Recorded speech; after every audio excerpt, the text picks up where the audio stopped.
Napaka-importanting hindi lang magkaroon ng pananalig na may Diyos, hindi lang maging miyembro ng isang relihiyon, kundi magkaroon pa ng malalim na pagkaunawa sa Diyos. Know God more, know God better. Isa yan sa mga pinakamatatayog na layunin ng tao. Ephesians 1:17, I keep asking that God our Lord Jesus Christ, the God of our Lord Jesus Christ, the glorious Father, may give you the spirit of wisdom and revelation so that you may know Him better.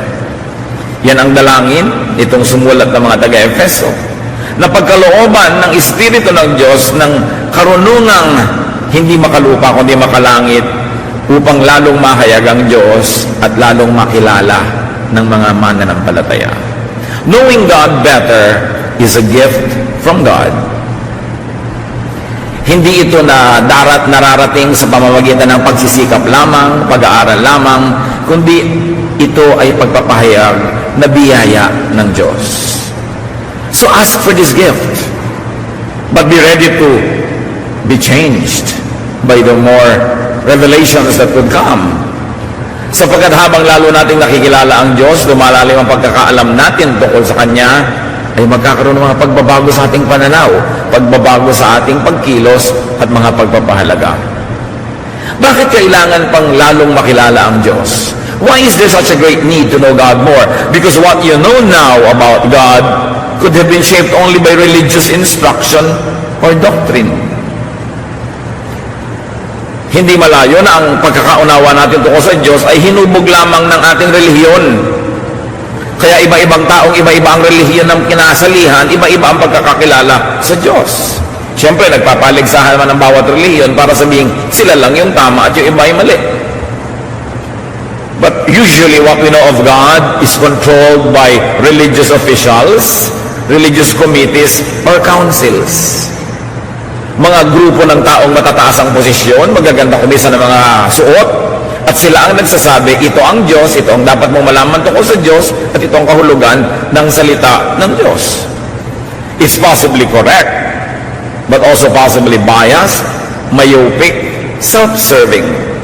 That's why religious groups oppose one another. Will all subscribe to the idea that there is really one supreme God, creator of all. Iba-iba kasi ang pananaw ng mga relihiyon. So what we know now about God could have been shaped only by culture and tradition. That's why even Filipino Catholics have a different point of view of God from, let's say, Spanish Catholics or German Catholics or American Catholics. Pare-parehong Catholics yun. Kasi may kultura, may tradisyon. What you know about God could be shaped by myth and legend, by imagination. Maaari rin naman na marami nating ideya tungkol sa Diyos ay guni-guni, haka-haka, sabi ni Lola, sabi ng kutsero, sabi ng beautician. Paano natin susuriin kung ang alam natin tungkol sa Diyos ay tama nga? What we know about God could have been shaped only by intellectual discourse and philosophy. Marami naman talagang pinisikap nilang unawain ng Diyos sa pamamagitan ng filosofiya. Pag-unawa, pagsaliksik, pag-aaral ng bawat salita sa Biblia at pinagmulan nito, ano ang kahulugan ng mga salitang ito, etc., etc. Mahalaga ang lahat ng binanggit natin, pero hindi yun sapat. Because understanding God through intellectual discourse and philosophy could be putting God inside man's brain. And the brain is a very small box. Kung iaasa lang natin ang pagkakilala natin sa Diyos sa kayang unawain ng utak, alam naman natin makitid ang utak ng tao. Mababaw ang utak natin. So, paano ito dadaanan ng lahat ng dakilang karunungan tungkol sa Diyos kung ito mismo ay makitid? We know that the human mind could be very limited. How could this very limited channel fully access the divine? Paano maaaring dumaan mula sa makitid na utak ng tao ang lahat ng malawak na karunungan tungkol sa Diyos at karunungan ng Diyos? At paano natin mababatid, mauunawa ito samantalang napakalimitado ng ating alam? Kahit mga college graduates, wala pa yatang 10% ang pinag-aralan noon ang natatandaan. Yung pang hindi nag-aral, yung pang hindi hasa, yung hindi bihasa. Ano pa ang alam nun? Kaya mga taong mayayabang, nagdudunong-dunungan, ay yung mga tao talagang mangmang. Kasi ang tunay na marunong, ang alam niya, wala siyang alam. Compared sa dapat kanyang malaman. What we know about God could have been shaped by all what we have mentioned or a salad of these things. Nagkahalo-halo na, naging bulang lang ang pagkakaalam natin tungkol sa Diyos. Kaya litong-lito ang mga tao. What you know about God could be partially right and partially wrong. Or it could be horribly wrong. Tulad ng puna ng Panginoong Yesus sa mga relihiyoso sa kanyang panahon. Matthew 22:29, Jesus answered, "You are completely wrong. You don't know what the scriptures teach, and you don't know anything about the power of God." Sino ang kausap niya? The religious leaders of Israel. If Jesus would say that the religious leaders of Israel were completely wrong, that they don't know what the scriptures teach, and they don't know anything about the power of God, well, they have devoted their entire lives to religion. What else could be said of people who devote less energy to knowing God? Sila na yun, tayo pa kaya? Mahalagang patuloy na saliksikin kung sino ang Diyos, ano ang kanyang kalooban, at ano ang kanyang katuruan. Meanwhile, ang sabi sa Ephesians 1:17 na binasa natin sa pasimula, the spirit of wisdom enables a person to know God better. Sino daw ang tunay na makakapagturo tungkol sa Diyos? Ang Espiritu. Ang Espiritu ng karunungan na ipinagkakaloob. That is why the gift of God through Jesus is the Holy Spirit. Because God wanted to be revealed through Jesus. And the agent is the Holy Spirit of God. John 16:13, the Spirit shows what is true and will come and guide you into the full truth. The Spirit doesn't speak on His own.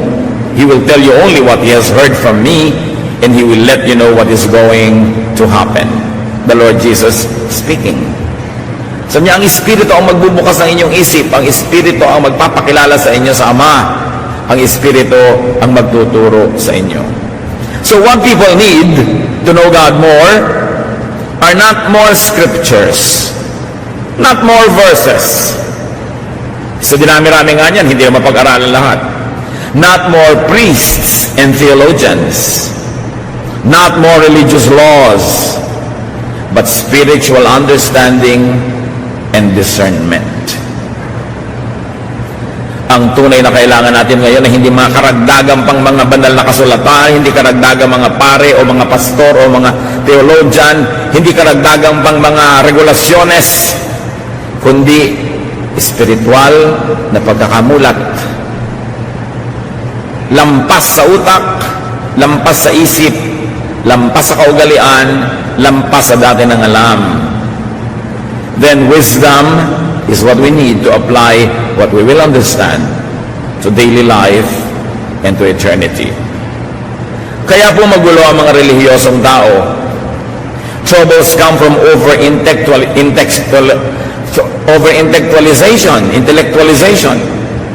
Sobrang pinapagana ang utak. Kaya kita nyo yung mga marurunong, walang ginawa kundi magtalo. Mas lumalalim nga ang pag-aaral sa mga Bible schools, mas kumisan, mas nakakalug ang pananalig. Dahil ini-intellectualize ang spiritual truth. Over-theologization.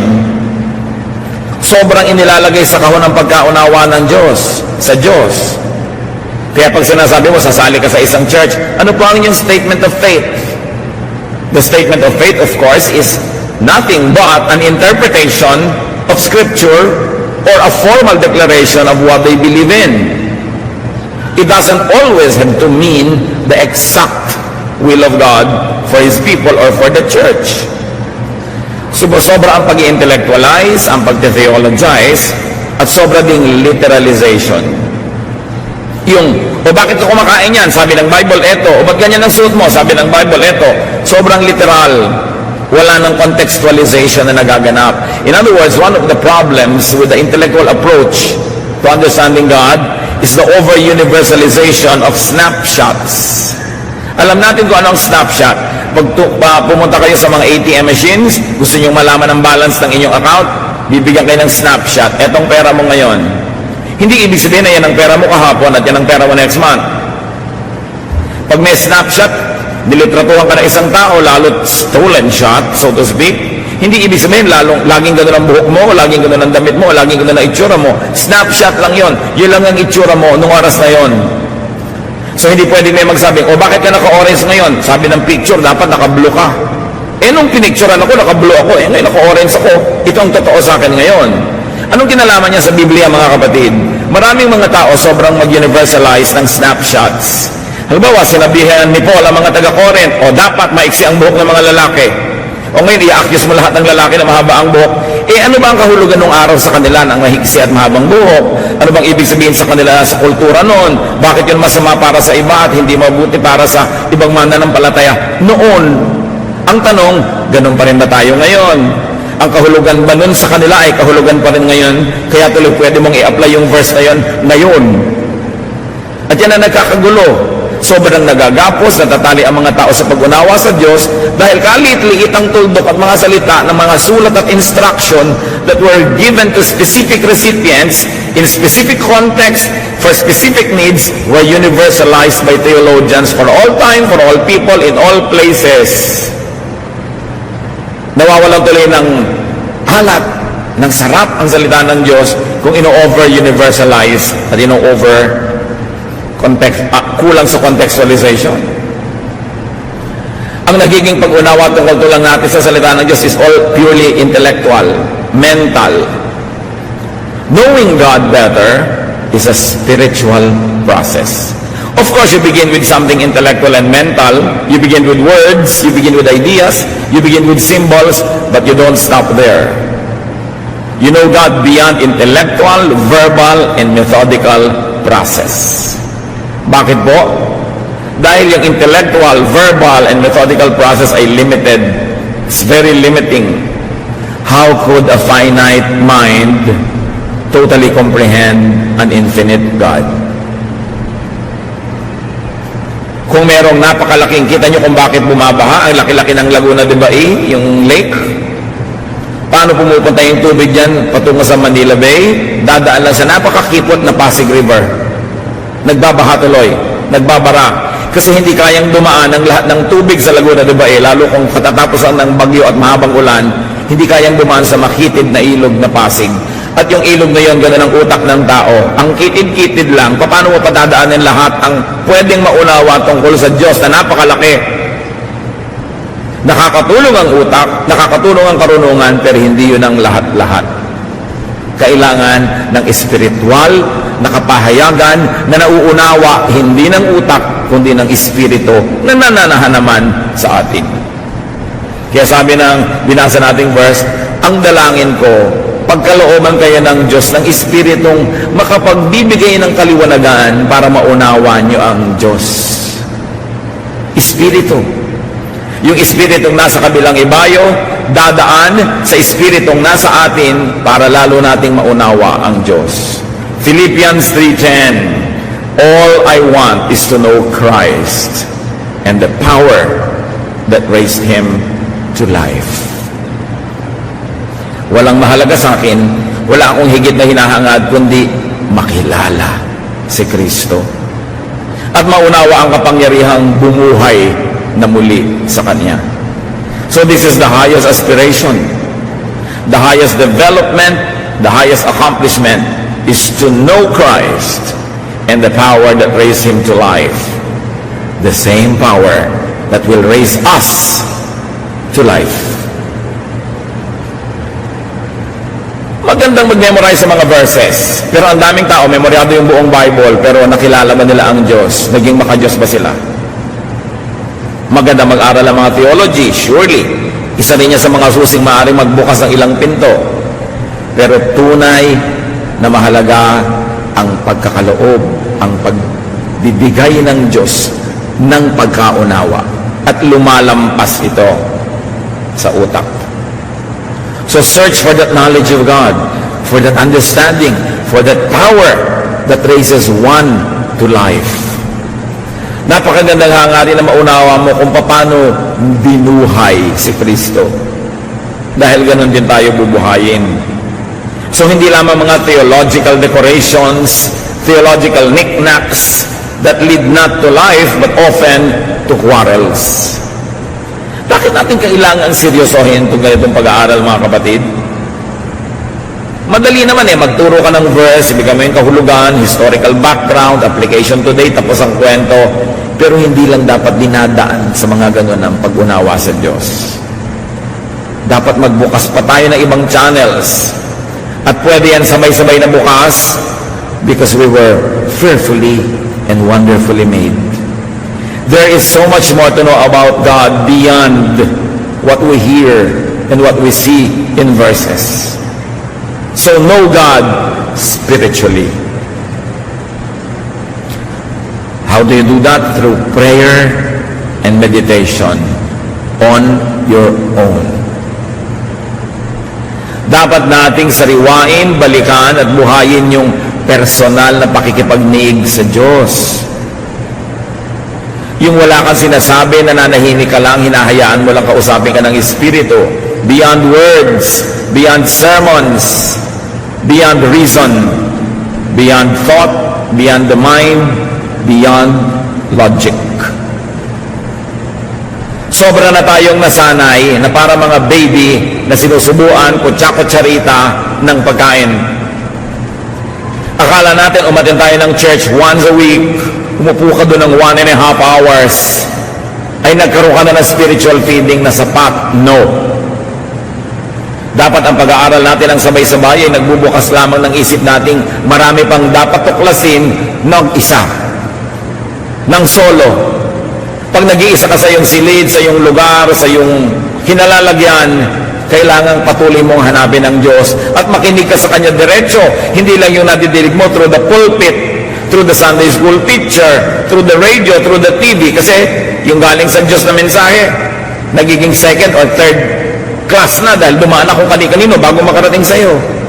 At yan ang nalilimot ng mga tao na meron silang pribilehiyo at tungkulin na personal na hanapin at kilalanin ng Diyos kahit hindi sila nag-Bible school, kahit hindi sila nag-aaral ng Greek o Hebrew, dahil may Espiritu sila na kayang kausapin ang Espiritu ng Diyos. Tulad ng sinasabi sa Romans chapter 8, hindi natin alam kung paano magdasal, pero ang Espiritu ang tumutulong sa ating Espiritu, pinagdarasal tayo, nagdadasal para sa atin at tinuturuan tayo magdasal.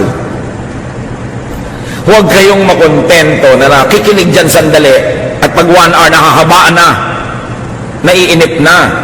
Walang mararating ang pagkakilala natin sa Diyos na walang hanggan kung napakalimitado ng ating ibinibigay na panahon para siya pakinggan. At nadidinig ang Diyos, hindi lang sa pamamagitan ng bibig ng mga mangangaral dahil kaya kang kausapin ng Diyos ng diretsahan. This is something that the church will not always want to teach the people because the church people would always like to be in the center of God's economy, to be forever important, to stand between the people and between God. But I'm telling you that God wants to fellowship with you personally, directly. That the fellowshipping of God with you through the church, through the institutions, through teachers is only one of the many ways that you can be with God. And you must develop your personal time, your personal relationship, and your personal knowledge of God. Of course, your personal knowledge of God cannot be applied to everybody. We cannot make a church doctrine out of it, but you may apply it personally in your own life. Bawat tao ay unique. Bawat tao ay may personal na pakikitungo ang Diyos. Hindi uniforme ang pakikitungo niya sa bawat isa.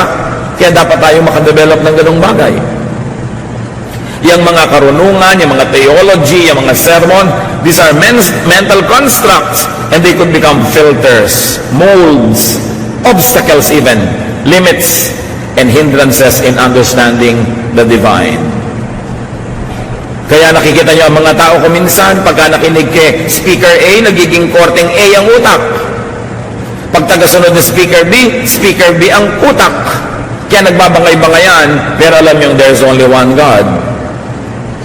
it helps that some people who are trained, who study more, who devote more time to understanding Scripture, are able to minister to us, who devote less time.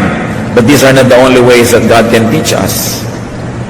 Tungkulin natin sa ating sariling magkaroon ng diretsahan, tuwiran, at personal na pakikipagtalastasan sa Diyos. Madalas, kung hindi maingat ang speaker, at kung hindi maingat ang listener, nai-influensya lang tayo ng kanilang mga biases, ng kanilang mga agenda sa buhay, at nagiging tayong mga pawns in cruel chess games by the religious. Mahalaga, bungkalin ang personal na relasyon sa Diyos. We get limited by our brain. We get limited by our minds and by our thoughts, and sometimes we can get limited by our own church. Kaya imbes na naging committed to God, ay committed ang utak. Marami mga tao broad-minded nung hindi mapalabasan ng Bible, nung hindi religyoso, nung nagkaroon ng mga religious affiliations, committed ang utak, lumiit ang mundo sa halip na lumaki. Kasi nga napapakitid tayo ng theology madalas. Human thought does not always correspond with divine truth. Hindi laging sang-ayon at katumbas ng iniisip ng tao ang iniisip ng Diyos. Human thought can never correspond completely with God's truth. Isaiah 55, 8-9, the Lord says, "My thoughts and my ways are not like yours. Just as the heavens are higher than the earth, my thoughts and my ways are higher than yours." Ang iniisip ko ay hindi katulad ng iniisip nyo, sabi ng Diyos. Ang aking pag-iisip, ang aking mga pamamaraan ay higit na mataas kaysa sa inyo, tulad ng kung gaano kataas ang langit mula sa lupa. Kung ganoon, sino ang maglalakas ng loob at magyayabang para sabihin, lubos na nauunawa ko ang Diyos, ito ang tungkol sa Diyos, ito lang ang totoo tungkol sa Kanya, kaya makinig kayo sa akin. We can always attempt. Sometimes we hit, sometimes we miss. But nobody should be so self-righteous and so blinded as to think that he fully understands the divine and that he is the only channel of wisdom about the divine through whom people can learn. Everybody is a seeker, and we must develop healthy respect for fellow seekers, though we may not always agree in methodology and sometimes even in our tentative discoveries, pero dapat nakabukas ang isip ng tao. 2 Peter 3:8, dear friends, don't forget that for the Lord, one day is the same as 1,000 years, and 1,000 years is the same as one day. Of course, here we cannot always be literal and say, ay, 1,000 years pala natin, one year lang kay Lord. Ang ibig sabihin, hindi tayo pareho ng panukat sa panahon. Kaya kung minsan inip ka na, hindi pa nainip ang Diyos. Ang ibig sabihin lang nito mga kapatid, mga verses na binabasa natin, huwag nating isipin na kung paano tayo mag-isip, ganun din ang Diyos. Kaya nagtataka ka, Lord, kung mabait kayo, ba't niyo po ito ginagawa? Sinasabi ni Lord, iba ka naman mag-isip, iba ako mag-isip. Huwag mong asahan na mag-iisip ako tulad mo. Paminsan-minsan, pareho tayo na iniisip, dahil nasa iyo naman ang aking espiritu, pero minsan-minsan lang yon. Huwag mong asahang lagi mo ako mauunawaan, sumunod ka na lang. Yan ang mahalaga. Kasi akala natin, pag hindi natin nauunawa ang Diyos, meron na tayong dahilan para hindi sumunod. Talagang hindi natin mauunawa. Maliit nga ang utak natin eh. Pero patuloy tayo nagtatangka, paano lumaki-laki naman ang pag-aunawa natin bago tayo humarap ng mukhaan sa Panginoon? So know God personally, beyond, without institutionalized doctrine or philosophy. When we are all together, we subscribe to a common doctrine and philosophy and method so that there will be unity. But in your private life, in your private time and space, develop a kind of relationship with God that is unique to you. Because we are the temple of the Holy Spirit. We can correspond directly with God. So, kung iba ang gusto nyong paraan ng pag-awit, gawin nyo. Pero pag nag-iisa kayo, para hindi makagulo sa iba. Meron kayong mga paniniwalang sobrang kakaiba sa paniniwala ng iba, hindi i-apply nyo sa inyong personal na buhay, pero niyo kailangang idikta, ituro, at hanapan ang lahat ng kapatiran na yun din ang paniwalaan. Merong isang paniniwala tayo, mga activities, mga gawain na para sa ating lahat, para may kaayusan. But in your own free time, free space, be the individual believer that you can be. At kahit saan ka pumukol, tatama ka sa langit dahil napakalaki nun. You can never miss God. Each person has God's Spirit. Each person is God's creation in His image. Therefore, each person has a privilege and duty to know God personally. Although we know God corporately as a fellowship, as a church, and whenever we are together for the sake of order, we observe decorum, we observe commonalities. But personal ways of approaching God may be applied in your personal worship. So how do you know God? Through personal reflection. Iba naman yung sabay-sabay tayo nag-aaral, then we all are subjected to, or we are all exposed to the same ideas, but you reflect on this personally and you make personal applications. Huwag lang iasa sa specialists. Tao lang din sila. Kahit gaano kataas ang posisyon, kahit gaano kalaki ang organisasyon, tao pa rin ang bawat isang individual na nandyan, tulad mo, tao rin. Kaya meron kang karapatan, pribilehiyong humarap sa Diyos personally, to hear God's voice, and to get instructions from God directly. We only have to have filters dahil baka naman yung akala mo, instruction from God, imagination mo pala, o desire mo lang pala yun. Kaya maganda rin may counsel. Nagpapapayo tayo sa mga mas bihasa para mas makita natin kung kaya ba natin iniisip na yun ang gusto ng Diyos, dahil pala gusto lang naman natin talaga at ipinipilit natin at naghahanap lang tayo ng sangkalan o kakampi.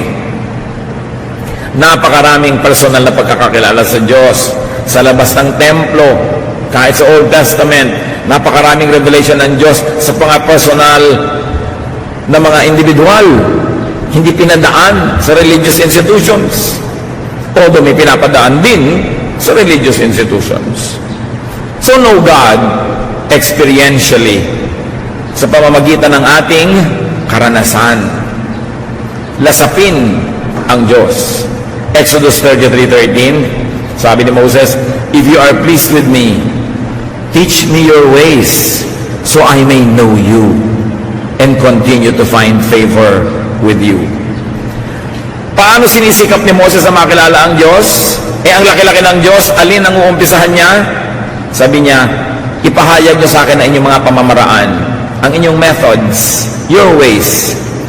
And by knowing your ways, I will begin to know you. By knowing your methods, by knowing the way you do things, then I will have tools to know you more. Knowing God's ways leads to knowing God. And the ways of institutional religion are not always God's way. Alam niyo kung paano napakarami nagkaroon ng mga religious wars? Hindi yan ang way ng Diyos.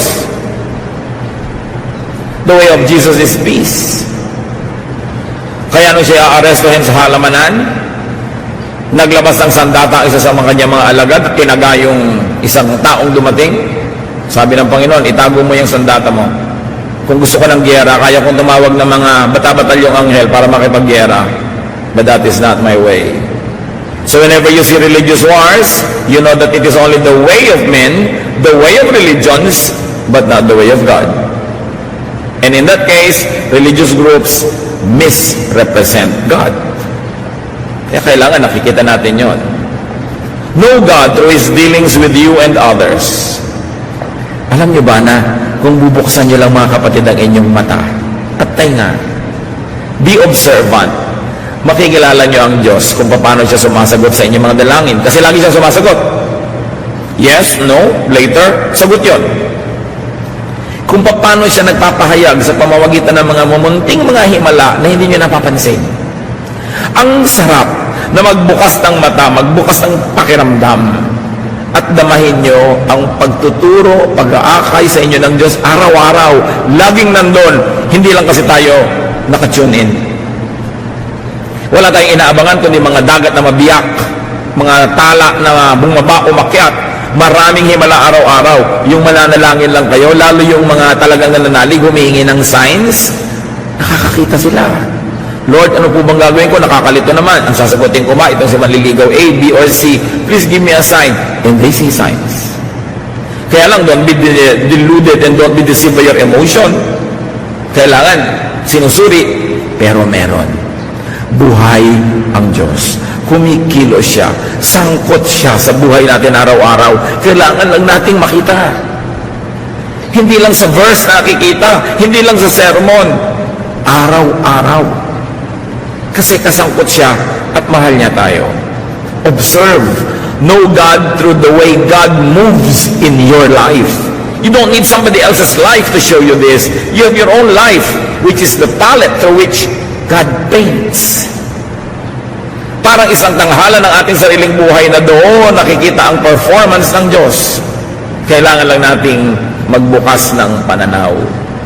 God can be experienced.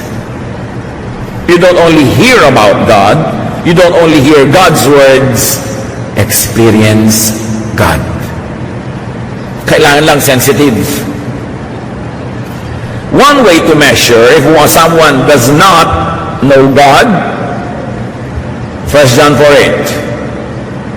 God is love, and anyone who doesn't love others has never known Him.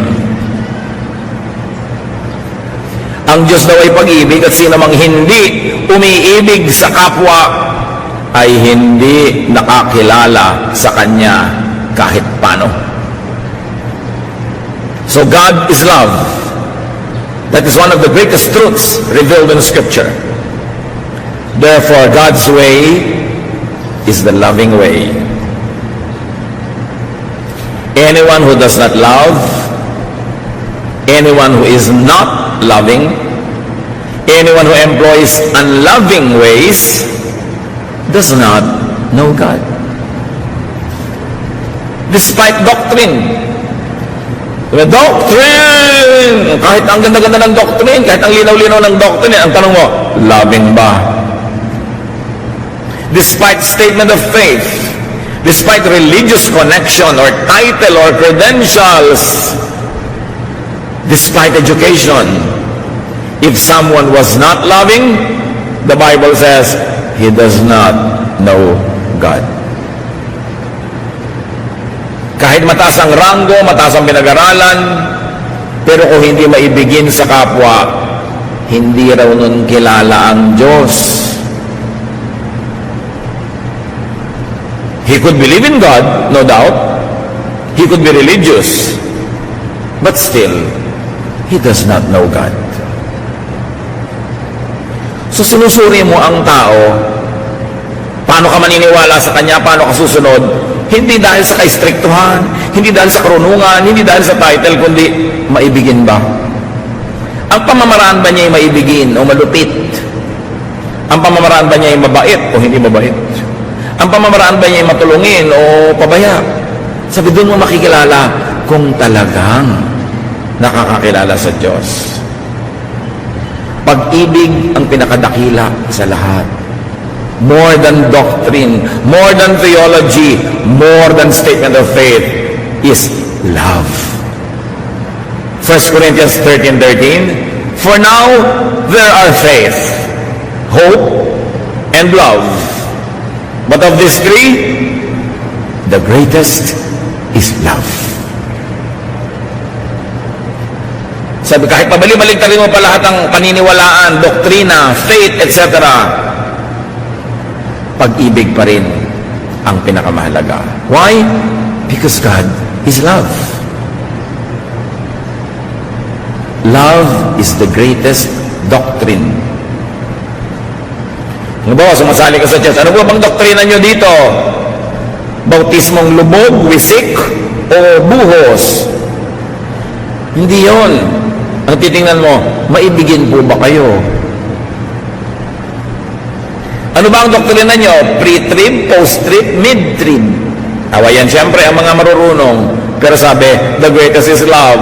Eh ano naman ang pakialam ko kung post-trib, mid-trib, o pre-trib kayo. Pero loving ba kayo? Mamahalin nyo ba ako dito sa church na to? O gagamitin nyo lang ako ng 2 taon, 5 taon, pero pag nagkamali ako, sisipain nyo ako, ipapahiya nyo ako sa pulpito. Loving ba kayo? Yan ang tanong. Love by itself is doctrine. Loving is the greatest religious act. That's why Jesus died on the cross. He did not die preaching. He did not die disciplining people. He did not die na namamalo, nagagalit, nanguhusga. He died loving. Ipinapako na nga siya, ang hinihingi pa ng tawad sa Diyos, yung nagpapako, Father, forgive them for they know not what they do. 1 Peter 4:8, most important of all, you must sincerely love each other, because love wipes away many sins. Isipin ninyo, binubura daw ng pag-ibig ang maraming kasalanan. Sa iba, o may kasalanan ka, paano natin buburahin? Paparusahan kita. Pag nasyahan ako sa parusa, o sige, burado. O magmumulta ka, magbabayad ka. Pero sabi ng 1 Peter 4:8, ang pag-ibig, ang tunay na nagbubura ng maraming kasalanan. Na, burahin na natin kasi mahal kita. Pinapatawad ka na kasi mahal ka. Hindi ka kinukonsente, pero tinatanggap ka kahit ano pa man. Tapos patuloy kang mamahalin, tutulungan para bumangon-bango ka kung dati kang napakabadtot. Luminis-linis ka kung kay Rumi-Rumi, tumawid-tuwid naman kung napakaliko, pero liko-liko, marumi, mabaho, tatanggapin ka because that is love. You are not rejected. That is God's love. But that is not the love of religion. Ititiwalag ka, tatanggalin ka. Kasi hindi ka na magandang example. So, lagi ka na lang tool, instrument. You are never the beneficiary. But Jesus loves. And the church of Jesus must love. Sa pagpapasikat ng iba para masabing tamang-tama, stricto, laging correct, they forget to love. Many people neglect and negate love in the name of religion. That is the worst irony. When religious people, in their attempt at being religious, in packaging and showing themselves as religious, become unkind, especially to their own. Kaya ang babait ng mga churches sa first-time guest, pero ang lupit sa mga workers. Paano yun? Pakitang tao? It is God's love through Jesus that wiped away sin. Not punishment, not doctrine, not ritual, not appearances, but unconditional love. If only the church would return to these basic teachings of Jesus, the church would become the salt of the earth again. What kind of love are we talking about? Love that is enough to forgive. Love that is enough to nourish. So God could be known by opening yourselves up to love. By receiving love. And by actually loving. Isa yan sa mga mabisang paraan para makilala ang Diyos, buksan ang puso sa pag-ibig niya, sa pag-ibig ng iba, tumanggap ng pag-ibig, huwag nang magyabang, huwag nang magsarili, buksan ang puso, at lalo na umibig din. Magpatawad, then maiintindihan mo kung paano nagpapatawad si Jesus at anong kanyang ibinayad ng sarili niya para lang siya makapagpatawad ng iba. By loving, you walk the way of God. Loving is the greatest religious act. So balikan natin yung Ephesians 1:17, and this time I like to read from the Contemporary English Version. I ask the glorious Father and God of our Lord Jesus Christ to give you His Spirit. The Spirit will make you wise and let you understand what it means to know God. So napakahalaga na makilala ang Diyos through spiritual revelation. It's important to know God through an intellectual study, through a mental exercise, but that can never be enough. More than that, the Spirit has to pass through spiritual channels, not only mental channels, because they are limited. What are some signs of knowing God? Titus 1:16. Such people claim to know God, but their actions prove that they really don't. They are disgusting. They won't obey God. And they too are too worthless to do anything good. So here we see that actions can negate and disprove claims of faith and knowledge of God. So hindi yung sinasabi ng bibig, yung ginagawa ng katawan ang dapat nating tingnan para maniwala tayong, oo nga, kilala niya ang Diyos. Look for and look at the body language. In other words, look for love. Sasali kayo ng isang Bible study group, sasali kayo ng isang fellowship, sasali kayo ng isang bahay, sasali kayo ng choir, sasali kayo ng whatever. Damahin ninyo kung may pag-iibigan at pagmamahalan. At kung wala, at nandun na kayo, ituwid nyo yan. Dapat may pag-iibigan, pagmamahalan, because that is what every one of us need. Every one of us needs to be loved, to be accepted, to be nourished. So why make it hard for others? So kung kayo nakasali na sa iba't ibang organisasyon, pulsuhan ninyo ang inyong organisasyon. Loving ba tayo? Nagtutulungan ba tayo o nagchichismisan? Do we stab each other in the back or do we support each other? Dapat ganun. Kung hindi, huwag na lang kayo sumali. Sayang ang oras nyo. Yung a-attend ka ng choir practice, ito na naman, malapit na naman akong dumating sa snake pit. Ba't ka pa sumali? Sasali ka sa isang grupo, ito na naman, kailangan ko lakasan ng loob ko kasi nakakainis ang mga tao dito. What for? Pero dapat ang lahat nagko-contribute para maging loving ang climate. Hindi lang sila magmamahal sa iyo, ikaw magmamahal din sa kanila. Hindi lang ikaw ang hahanap ng pagtanggap at pagpapatawad, kundi ikaw din tatanggap at magpapatawad. And you create a climate of love. And when there is love, Jesus is there. Kaya more than anything else, ang dapat lagi nating unahin, magmahalan, magpatawaran, sa bahay, sa trabaho, sa neighborhood, sa church, sa bayan, mahalaga yon. Yun ang tunay na espiritu ni Kristo. James 2:19-26, you surely believe there's only one God. That's fine. Even demons believe this, and it makes them shake with fear. So nyo, naniniwala kayong may Diyos? Okay. Pero huwag niyong kakalimutan, kahit ang mga diablo naniniwala na may Diyos. So, wala kayong pinagkaiba sa mga diablo kung nandun lang kayo sa paniniwalang may Diyos. Pareho lang kayo. Our ancestor Abraham pleased God by putting his son Isaac on the altar to sacrifice him. Now you see how Abraham's faith and deeds worked together. He proved that his faith was real by what he did. We please God by what we do, and not only by what we believe. Anyone who doesn't breathe is dead, and faith that doesn't do anything is just as dead. Sabi niya, huwag niyong ipagmalaki na naniniwala kayong may Diyos. Pati ang mga diablo naniniwala.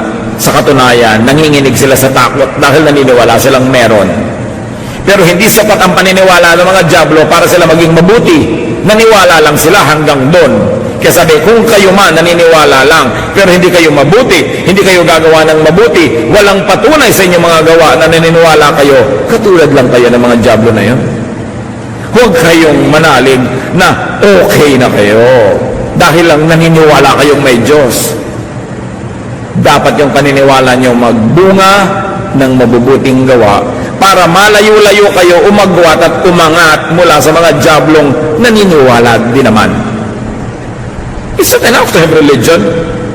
You have to be filled with good works, good deeds.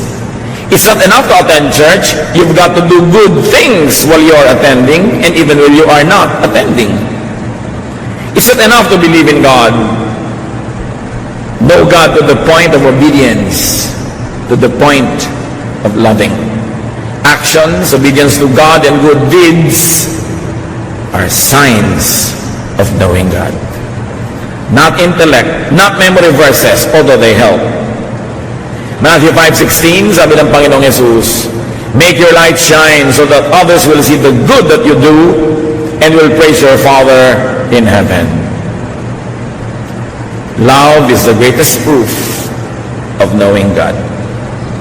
Many people don't know religious teaching, they don't know doctrine, probably they don't even go to church, but they are loving.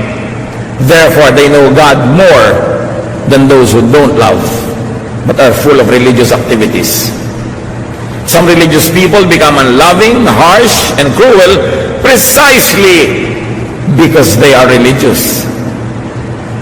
Because they try to be religious and they impress others with their religiosity. They try to prove that they know God by acting like God, by acting like judges, by being unkind and cruel to so-called sinners, by being hostile to other God seekers, by setting themselves apart in direct opposition to God's ways. James 1:27, religion that pleases God the Father must be pure and spotless. You must help the needy orphans and widows and not let this world make you evil. Ano daw yung tunay na religion? Helping needy people, doing good deeds, being kind, being loving. So brothers and sisters, choose to love. Meron kayong tiya nakakainis, you can choose to love and choose to hate.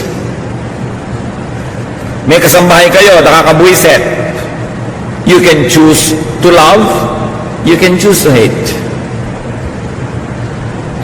Choose the loving way. Because God is love. That is the way of Jesus. Sayang lahat ang oras natin kung mayroon na naman kayong chance pumili, thus you will choose to hate. May kaharap kayo, you can choose to be kind, but you choose to be unkind. You can choose to forgive, you choose not to forgive. Sayang ang lahat. Dahil sa pag-ibig, sa pagmamahal, nagkakatalo at nasusukat ang bawat tao. 1 John 4:8, God is love, and anyone who doesn't love others has never known Him. So don't just say you believe in God. Know God. Spiritually, intellectually, emotionally, experientially. Seek God on your own, seek God through the church, seek God through other teachers. Maraming paraan, hindi lang isa. But on top of all of that, you want to know God? Love. And you will know God. Dear God, we thank you. We thank you that you are God of love, not of hate. That you are God who forgives, not keep records of our wrongs. Salamat po sa inyong kabutihan. Ang aming dalangin ngayon, maunawa namin ito at maipamuhay. Na maraming paraan para kayo makilala at lahat ng paraan na ito, magbukas kami ng aming puso, espiritu, isip, mga karanasan namin para lalong kumulay, dumami, gumanda ang pagkakilala namin sa inyo. At kung ipakikilala namin kayo sa iba, nawa hindi sa pamamagitan lang ng doktrina, ng pagtuturo at pag-aaral, kundi sa pamamagitan ng aming pag-ibig. Because love is the greatest religious act. Teach us to be masters of it. Teach us to be experts at loving. At nawa, Panginoon, patawarin niyo kami sa lahat ng paraan na pinili namin na hindi maging maibigin. Mula ngayon, make us sensitive so that whenever we are confronted with a choice, we will choose to love because you have chosen to love us. Pagbulay-bulayan natin sumandali, let us reflect on these truths silently, and may the Spirit of love continue to fill us with understanding.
Thank